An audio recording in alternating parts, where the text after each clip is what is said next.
ئامادەبوونمان لێرە ئەمڕۆ مەبەستی بەخشینی خوێنە بۆ بریندارانی شەڕی داعش و یان ئەو مناڵانەیە کە تووشی تراسیمان بینێ یا بە هەر مەبەستێک بیلایەنی ئینسانیەکەی زیاتر توانیمان کۆی گشتی بەشداربانی و خولەکە ئامادە بکەین ئەمڕۆ لێران بە شانازیەوە و وتانی کەمێک لە معاناتی ئەو خاکانی کە فعلەن پێویستیان بەخین هەیە پێیان بەخشین و بێبەرامبەر.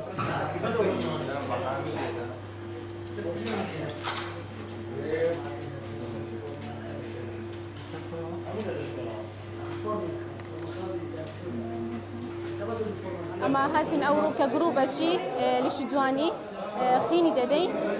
تەبەڕع دەکەن بۆ پێشمەرگی و بۆ نەخۆشیەکانی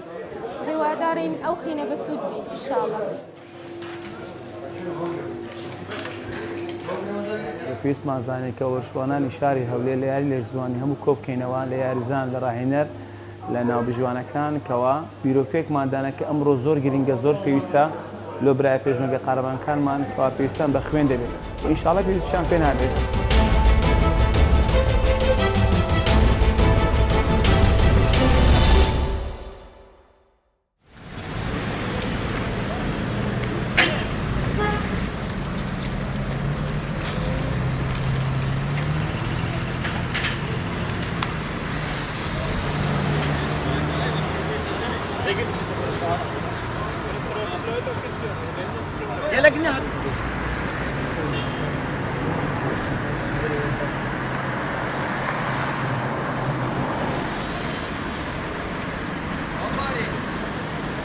هەڵبەت وەکو خۆ شکرۆک و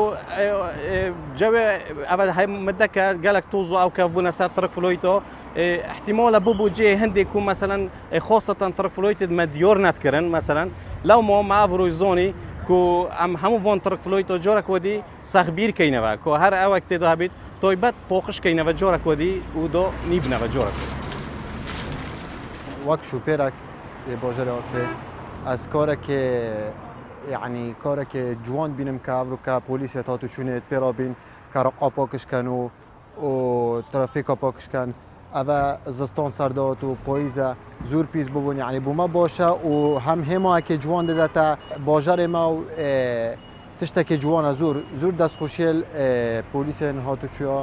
قەزا ئاکرێ دەکەین.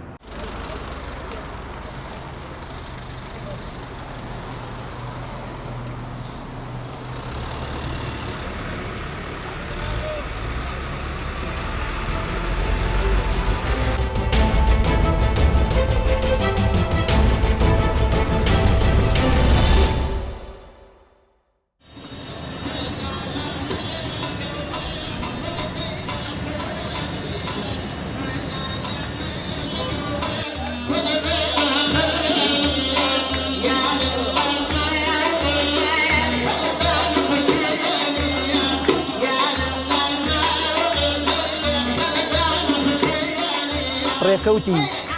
دامەزراندنی کۆمەڵی هونەری میلی کوردستانیش کردووە ئەم ئاهەنگەیە کە ئەمڕۆ ئێمە تێیدا بەشدار بووین و تێیدا گوێمان لە چەند گۆرانێکی خۆشە بێ بۆ ئومێدەی کە لە ساڵی نوێدا لەم ساڵیادەیە کاتێک کە یادی دامەزراندنی شاری سلێمانی دەکەینەوە کوردستان بە بارودۆخێکی خۆشتر و ئاسوودەتر و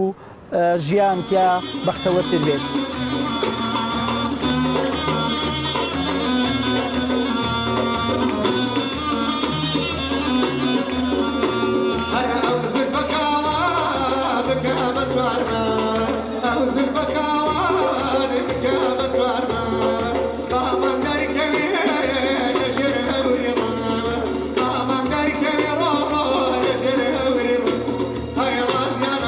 یادی دامەزانی حوتەمین ساڵی کۆمەڵی هونەری میلی کوردستانە کە لە زەمانێکی پڕ لە ژاوەژاوی سیاسی و ململانی سیاسی و لە زەمانێکی پڕ قەیرانە دروست بووین لە 15/11/2009 ئیعلانی خۆمان کرد هەتا ئێستا بەردەوام لە ڕێگەی فیلمێکی دیکۆمانتاریەوە وەکو بینیتان خەرمانێک کار و چالاکی خۆبەخشمان پێشکەش کرد.